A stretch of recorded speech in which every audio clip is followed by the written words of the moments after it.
வரும் சட்டமன்ற தேர்தலின் போது குடும்ப தலைவிகளுக்கு மாதம் 2500 ரூபாய் என திமுக வாக்குறுதி அளிக்கும் எனவும், ஆட்சியிலிருந்து இறங்குவதற்குள் தமிழ்நாட்டின் கடனை 10 லட்சம் கோடி ரூபாயாக ஆக்குவார்கள் எனவும் நாம் தமிழர் கட்சியின் தலைமை ஒருங்கிணைப்பாளர் சீமான் விமர்சனம் செய்துள்ளார்.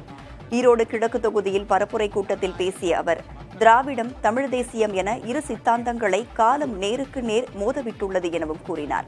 பரப்புரை கூட்டத்தின் போது பேருந்திலிருந்து ஒருவர் சார் என சீமானை அழைக்க, யார் அந்த சார் ஞாபகம் வந்துவிட்டதாகவும் சீமான் தெரிவித்தார்.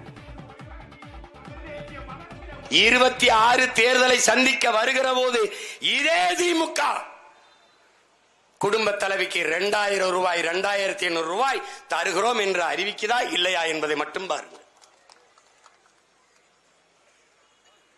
சொல்வார்கள், இவர்கள் ஆட்சியை விட்டு கீழே இறங்குதலுக்குள் 10 லட்சம் கோடியாக கடனாக்குவார்கள்.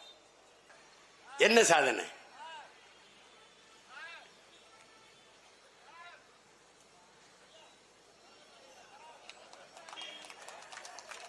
அவர் சார் சார்ன்னு சொல்லும் போது யார் அந்த சார் நமக்கு ஞாபகத்துக்கு வந்து